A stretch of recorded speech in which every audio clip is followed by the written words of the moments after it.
The stars shined brightly in the vast meeting hall of the Galactic Council. Representatives from over 300 alien species sat in curved rows, their voices hushed with worry. At the center of the hall, a hologram showed a dark cloud moving slowly across the edge of the galaxy. The cloud was eating entire star systems. Ambassador Kell of the blue-skinned Mevori race stood up. The entity has consumed 3 more systems since our last meeting. Our best weapons did nothing to stop it. Murmurs of fear spread through the hall. The Galactic Council had ruled the Milky Way for thousands of years. They had the best technology, the smartest minds, and the strongest ships in known space. But now, they faced something they could not understand or stop. "We tried the Quantum Disruptor Fleet," said General Vox, a tall insect-like being with 4 arms. The entity simply absorbed the energy and grew larger. "The time barrier failed too," added Chief Scientist Czar. "We could not push it into another dimension." The council head, an ancient being named Sala, whose species had evolved beyond physical form, glowed with a dim blue light. "We have tried all known methods from all our combined knowledge. Nothing works. The entity moves closer to populated worlds each day." Silence fell over the hall. No one had any new ideas. Then, from the back row, a small green alien with 3 eyes stood up. This was Ambassador Zixlon of the Arcturian Collective, known for unusual thinking. "There is one species we have not consulted," Zixlon said in a quiet voice. "Who do you mean?" asked Sala. "All spacefaring races are present in this council." "Not all," said Zixlon. "What about the humans?" The hall erupted in shocked voices. Some laughed. Others sounded angry. "The humans," General Vox said with disgust. "They barely know how to leave their own solar system. Their technology is primitive. They still use combustion engines and digital computers." "They joined the council only 15 cycles ago," said Ambassador Kell. "They have nothing to offer against this threat." Zixlon remained standing. "The humans are different. They think in ways we do not. When the Krell virus infected our networks, it was a human who found the solution. When the moon of Tavar was about to crash into the planet, humans suggested the gravity sling method we had overlooked." The council members looked at each other. Zixlon had a point. Humans were new to space travel, but they had already helped solve several problems with their unusual thinking. "What do we have to lose?" Zixlon asked. "Our best minds have failed. Our best weapons have failed. Perhaps we need a completely different approach." Zala's blue light pulsed as the ancient being considered the idea. "Very well. Contact Earth. Ask for their help. But do not tell them how desperate we are. We will see what these humans can offer." On Earth, Captain Jack Miller was watching workers build the first human embassy on Centauri Prime. The small concrete building looked plain next to the crystal towers of the alien city. His communication device buzzed. Jack expected it to be his boss back on Earth. Instead, he saw the official symbol of the Galactic Council. "Captain Miller speaking," he said, trying to hide his surprise. "Captain," said a translator voice, "the Galactic Council requests immediate human assistance with a matter of extreme importance. A diplomatic ship is already on its way to your location." Jack almost dropped his device. The Council never asked humans for help. Most of the time, they barely noticed humans existed. "What's the problem?" he asked. "An entity is consuming star systems at the edge of the galaxy. All council races have failed to stop it." Jack felt his heart beat faster. This was a chance for humans to prove their worth to the galaxy. "I'll gather a team," he said. "When does the ship arrive?" "One Earth day," replied the voice. "And Captain Miller, the council is counting on you." The call ended. Jack looked up at the stars, knowing that somewhere out there, an unstoppable force was moving through space. And for some reason, the most advanced beings in the galaxy thought humans might have the answer. Jack Miller worked quickly. He had just one day to put together a team that could face a galaxy-level threat. He made calls to the best people he knew who could get to Centauri Prime in time. By sunset, 3 people stood with him at the landing pad, waiting for the council ship. Dr. Susan Ward was a scientist who studied alien life forms. She had short red hair and always carried a small computer to take notes. Lieutenant Ben Hudson was a soldier with experience in many strange situations. He was tall with dark skin and a serious face. Olivia Rise was an engineer who could fix almost anything. She wore her black hair in a ponytail and carried a bag full of tools. So we're supposed to solve a problem that 300 alien species couldn't fix? Ben asked, looking doubtful. That's right, said Jack. They wouldn't ask if they weren't desperate. Susan tapped on her small computer. I've been studying the data they sent. This entity is consuming entire star systems. It's fascinating. Fascinating isn't the word I'd use, said Olivia. Terrifying is more like it. A bright light appeared in the sky. It grew larger until they could see it was a ship. Unlike the boxy human ships, this one was smooth and silver, shaped like a teardrop. It landed without a sound. A ramp opened, and a small green alien with 3 eyes walked out. I am Zixlon of the Arcturian Collective, it said through a translator device. Thank you for agreeing to help. The humans followed Zixlon into the ship. Inside, it was larger than it looked from outside. The walls glowed with soft light. They sat in chairs that adjusted to fit their bodies perfectly. The journey to Council headquarters will take 6 hours in fast space, said Zixlon. I will show you all the information we have during the trip. The ship rose smoothly, and then suddenly the stars outside the window stretched into lines. They were going faster than any human ship could travel. During the journey, Zixlon showed them images of the entity. It looked like a dark cloud in space, but it moved with purpose, heading from one star system to another. We have tried weapons, said Zixlon. Energy beams, matter bombs, even bending space itself. Nothing works. The entity either ignores our attacks or grows stronger from them. Susan studied the images carefully. Has anyone tried to communicate with it? Zixlon blinked all 3 eyes. Communicate? Why would we try to talk to a natural disaster? How do you know it's just a natural event? Asked Susan. It moves with purpose. It might be alive. That's an interesting thought, said Zixlon. No one has considered that. Ben looked at the path of the entity across space. It's moving in a pattern, not random like a storm would. Olivia was thinking too. If it eats energy from stars, maybe we could give it energy in a different way. Lead it somewhere safe. Zixlon looked at each of them. These are approaches no council race suggested. This is why we called humans. You think differently. The ship slowed as they reached council headquarters. It was a huge space station built around an artificial star. Ships of all sizes and shapes moved around it. When they stepped off the ship, hundreds of aliens were waiting. Some had many eyes. Some had no eyes at all. Some floated in the air, while others crawled on many legs. All of them stared at the 4 humans. The human experts have arrived, announced Zixlon. Jack felt very small. Their team was just 4 ordinary people. The aliens watching them had technology that seemed like magic. But Jack also felt proud. Humans had been asked to help because they thought differently. Take us to your data center, said Susan. We need to see everything you know about this entity. A tall blue alien stepped forward. I am Chief Scientist Kevala. I will show you our research, but I must warn you. We have the most advanced science in the galaxy, and we found no solution. Sometimes, said Jack, the most advanced isn't what you need. Sometimes you need a fresh look.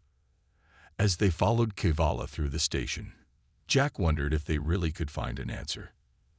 The fate of many worlds now rested on 4 humans from a planet that had only recently discovered they weren't alone in the universe. The data center of the council was a huge room filled with floating screens. Images of the strange space entity played on every surface. Kevala touched a panel, and a 3-dimensional model of the entity appeared in the middle of the room. It has consumed 12 star systems already, Kevala said. Nothing living remains in those systems. Susan walked around the model, looking at it from all sides. Can you show me how it acts when it enters a system? Kivala nodded and touched another panel. The model changed to show a normal star with planets. Then a dark cloud entered the system. It moved straight to the star and wrapped around it. The star dimmed and then went out completely. The cloud grew bigger and moved away, leaving dead planets behind. It's eating the stars, Ben said. Yes, said Kivala. It absorbs all energy. Nothing we do hurts it. Olivia stepped closer to the model. Can you show me what happens when you attack it? Kivala showed them more images. When alien ships fired energy weapons at the entity, it simply absorbed the blasts and grew slightly larger. When they tried to push it away with gravity fields, it pushed back harder. Have you noticed it never attacks first? Susan asked. It only fights back when someone attacks it. Kivala blinked in surprise. We never thought of that. We assumed it was hostile because it destroys stars. It's not destroying, Jack said, seeing what Susan meant. It's feeding. This thing eats energy, and stars are the biggest source of energy around. Susan nodded. Exactly. This might be a living creature, not a weapon or a natural disaster. The aliens in the room looked at each other. This was a completely new way of thinking about the problem. Even if it's alive, how does that help us? Asked a thin alien with 6 arms. We still need to stop it. If it's alive, said Susan, we might be able to communicate with it, or at least understand why it's here and what it wants. Ben studied the path of the entity across the galaxy. Look at where it came from, he said, pointing to the map. There was a supernova in this region about a year ago. Maybe that's its normal feeding ground, and the explosion disrupted it somehow. This caused more surprise among the aliens. They hadn't connected these events. What if it's starving? Olivia suggested. If it normally fed on that star system, and it exploded too quickly, maybe the entity is desperately looking for new food. Jack felt the energy in the room change. The humans weren't just asking different questions. They were seeing a completely different problem. The aliens saw a threat to destroy. The humans saw a hungry creature looking for food. We need to get closer to it, Susan said. Study it directly. Many aliens made sounds of alarm. That would be suicide, said Kivala. 3 fleet ships were lost trying to get close readings. But they went in ready to attack, Ben pointed out. What if we approach peacefully? No weapons, no threatening moves. Jack nodded. We'll use our ship, the EA's Curiosity. It's small and has less energy output than your big ships. It might not see us as a threat. Kivala and the other aliens talked among themselves. Finally, Kivala turned back to the humans. This approach is unusual, but we have tried everything else. We will allow you to take your ship close to the entity. We need some equipment, Olivia said. Sensors that can read energy patterns, and materials to build a few things I have in mind. You will have whatever you need, Kivala promised. As the aliens led them to prepare for the mission, Jack felt a mix of fear and excitement. They were about to get close to something that had destroyed entire star systems. But if they were right, if this was a living thing that could be understood rather than fought, they might save countless lives. Do you really think we can communicate with it? Ben asked Susan quietly. I don't know, she admitted, but I know we have to try something different. Fighting isn't working. And trying something different was what humans did best. The human ship EE's Curiosity looked small and plain next to the shiny alien vessels. It was built for exploration, not war, which made it perfect for this mission. Olivia had spent the last 2 days working in the engine room, building something she called an energy communicator. It's ready, she told Jack, wiping sweat from her face. It can send out energy pulses and patterns. If this thing eats energy, maybe it can understand energy signals.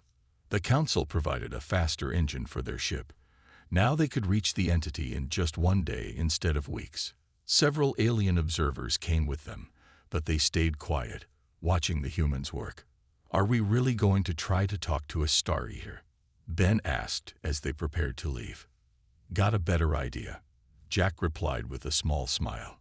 Susan was studying all the data on her screen. "I think it's not just one creature, but many small ones working together, like a colony." The Curiosity left the space station and entered fast space. The stars stretched into lines outside the windows. Jack felt the weight of their mission. If they failed, many more star systems would die. When they arrived near the entity, they stayed far enough away to be safe. The dark cloud was massive, bigger than Earth's entire solar system. It moved slowly toward a nearby star.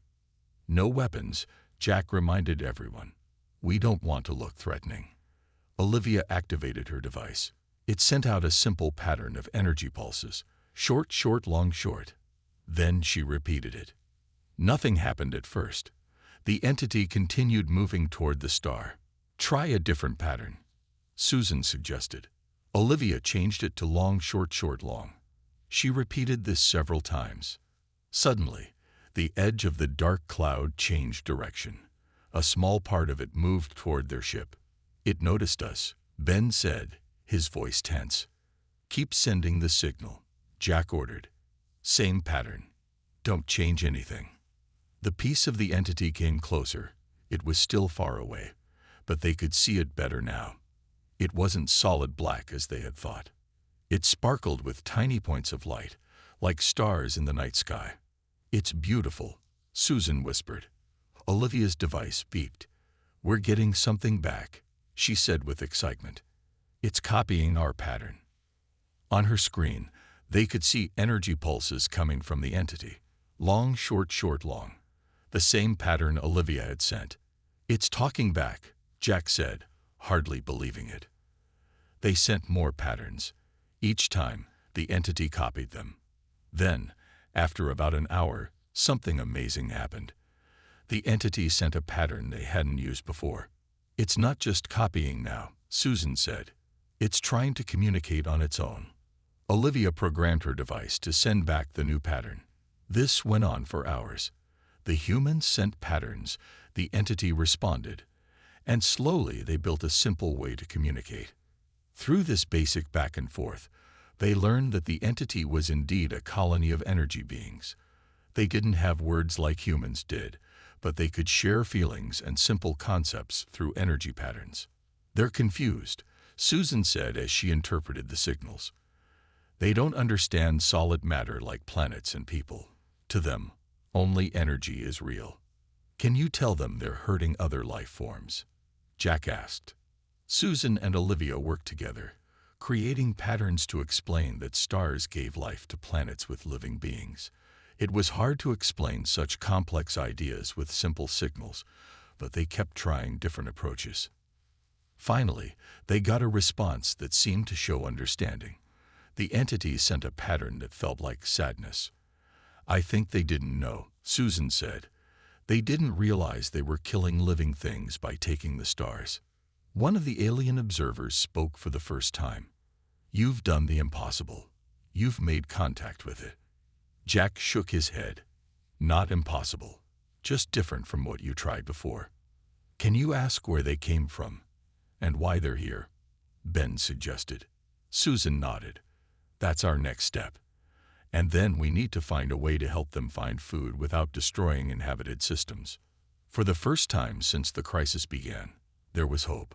Not because of powerful weapons or advanced technology, but because humans had fought to try communication instead of combat. The Curiosity returned to the Council space station.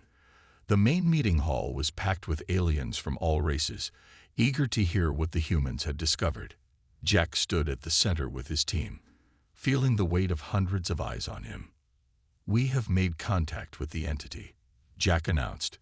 "It's not a weapon or a natural disaster. It's alive." Voices rose in surprise and disbelief. The council head, Zala, glowed brighter, a sign of strong emotion. "These beings are made of pure energy," Susan explained. "They lived near the supernova that exploded last year. That was their home, their feeding ground. When it exploded too quickly, they lost their food source and started looking for new stars to eat. They don't understand solid life like us, Olivia added.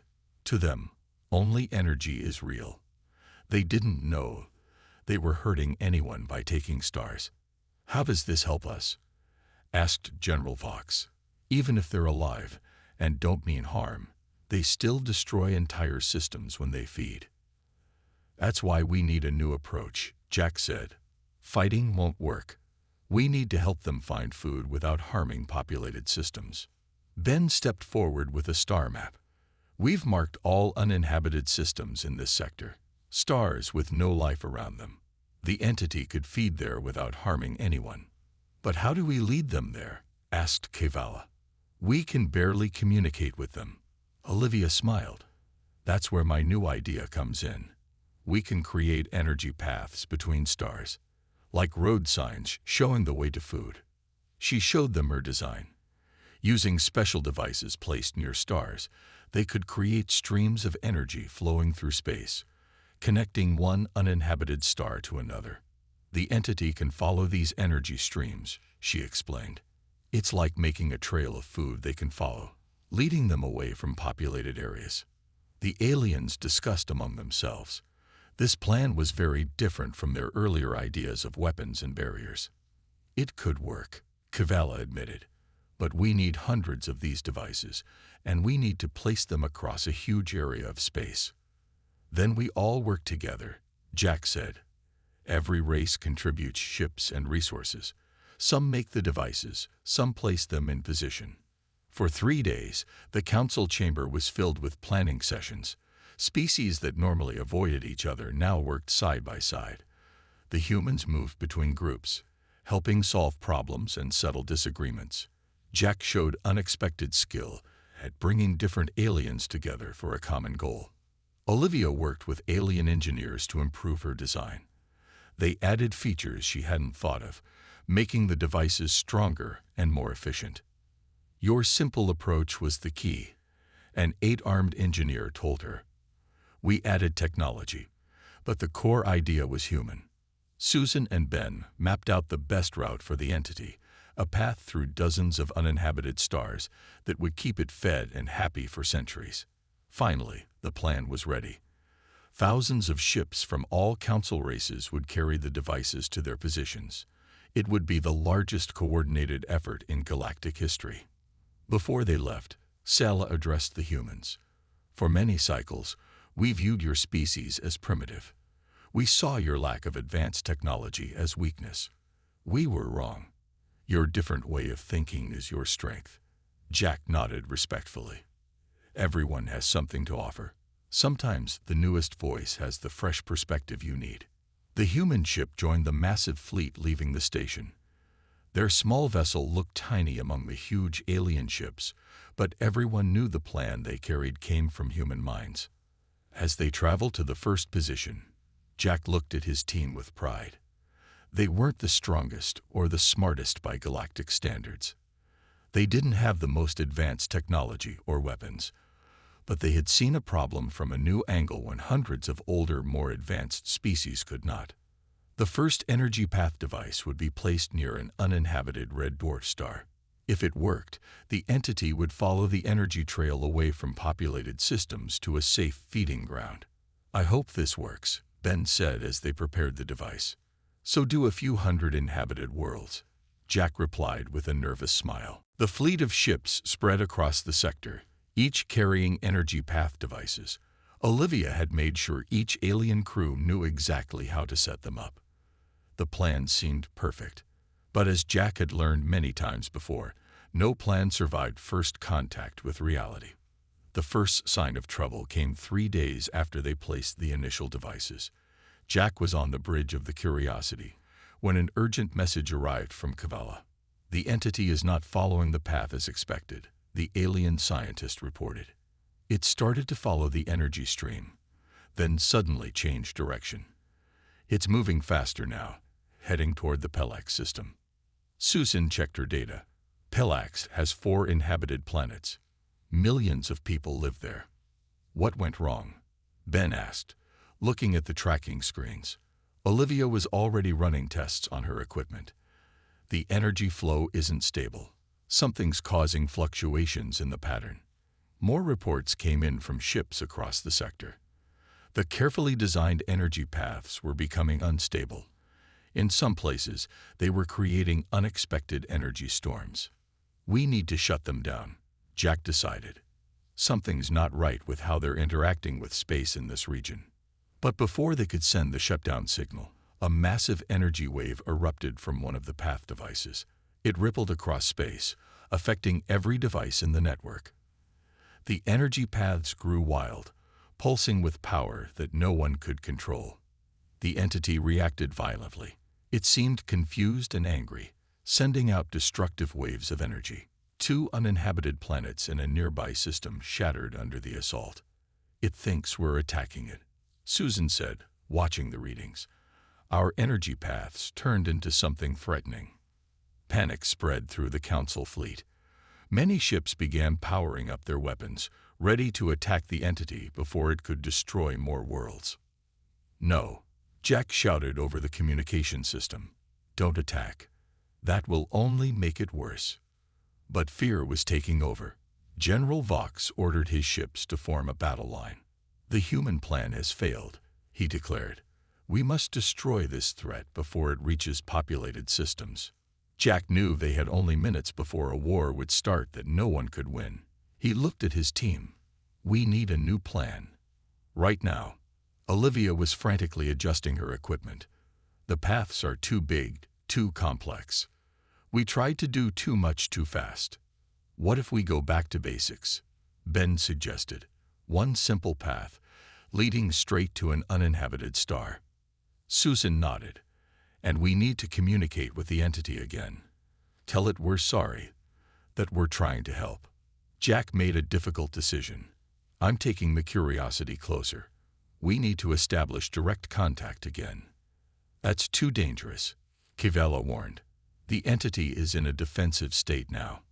We have no choice, Jack replied. Olivia, can you boost the communication device? Make it stronger, clearer. Olivia nodded. I'll need to use power from the main engines. We won't be able to move fast, but the signal will be much stronger. As weapons charged across the fleet, the small human ship moved toward the angry entity. Jack felt the fear in his stomach, but he kept his face calm. His crew was watching him. The Curiosity approached the edge of the dark cloud. It was pulsing with angry red energy now, very different from the curious sparkles they had seen before. Broadcasting now, Olivia said, activating her device. The energy pattern was simple, 3 short pulses, repeated over and over. It was the first pattern they had used to make contact. A greeting. A reminder. For long minutes, nothing happened. The entity continued to pulse with angry energy. On the communication screens, they could see General Vox counting down to attack. 5 minutes until we open fire, his voice announced coldly. Keep broadcasting, Jack ordered. Don't change anything. 4 minutes left. 3. Then, just as General Vox reached 2 minutes in his countdown, something changed. A small part of the entity separated from the main cloud and moved toward the Curiosity. It sent back the same pattern, 3 short pulses. It remembers, Susan whispered. It's answering. Jack felt hope return. Tell everyone to hold their fire. We're making contact again. Through simple energy patterns, they tried to explain what had happened. That the paths had failed, but they still wanted to help. That there were stars the entity could safely feed on without hurting others. With just seconds left before the fleet would attack, the entity sent back a pattern that Susan interpreted as understanding. Everyone watched as the entity slowly calmed down. The angry red energy faded, returning to the gentle sparkle they had seen during their first contact. The countdown to attack was stopped, and the fleet weapons were powered down. We need a simpler plan, Jack told the council leaders. One path at a time, not a whole network. Back at the council station, the humans worked with the alien scientists to design a new approach. Instead of creating many energy paths at once, They would make just one, leading to a single uninhabited star. Once the entity fed there, they would create another path to the next safe star. It's like walking someone across a river using stepping stones, Olivia explained. One safe step at a time. The new plan took longer to implement, but it was safer. The first single path was created near the entity. This time, the energy flow remained stable. The entity followed it to an uninhabited star and began to feed. It's working, Susan said, watching the readings. The entity is getting the energy it needs without harming any inhabited worlds. Over the next few weeks, they created more single paths, leading the entity from one safe star to another. The Council provided ships and resources, but now they let the humans direct the operation. Even General Vox had to admit their approach was working. As they guided the entity along its new feeding route, the humans learned more about it. Through their simple energy language, they discovered it was ancient, existing for millions of years before any of the Council races evolved. It had peacefully fed on stars in empty regions of space until the supernova disrupted its patterns. They don't think like us, Susan explained to the Council. They don't see time the way we do. What seems fast to us is very slow to them. That's why they didn't understand they were harming others. 2 months after the crisis began, the entity was safely feeding in a region with no inhabited planets. The emergency was over. The Council called a special meeting to honor the human team. The Great Hall was filled with representatives from every world. Zala's blue light glowed brightly at the center. "You have saved countless lives," Zala said to Jack and his team. "Not through superior technology or weapons, but through understanding and communication." Jack looked at his team with pride. "We just approached the problem differently. Sometimes the newest perspective can see solutions that others miss." "The Council has made a decision," Zala continued. "Humans will now have a permanent seat on the Crisis Response Committee. Your way of thinking is valuable to us all."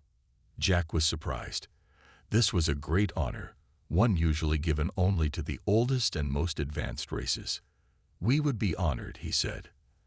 As the ceremony ended, many alien representatives came to speak with the humans. Some were curious about Earth. Others wanted to learn more about human problem-solving. "I don't understand," a young alien diplomat said to Jack. "Your technology is simple. Your ships are slow. Your weapons are weak. How did you succeed where we failed?" Jack thought about it. When your only tool is a hammer, every problem looks like a nail.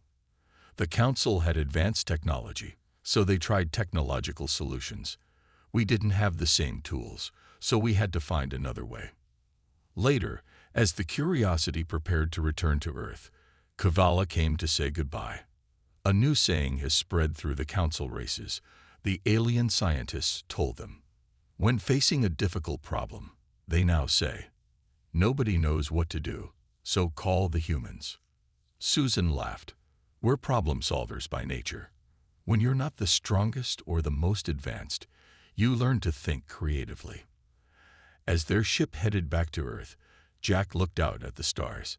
Somewhere out there, the entity continued its peaceful journey along the path they had created. Two very different forms of life had found a way to coexist. Word of their success spread quickly across the galaxy. More requests for human help began to arrive. Earth opened new embassies on alien worlds. Human advisors were welcomed on council ships.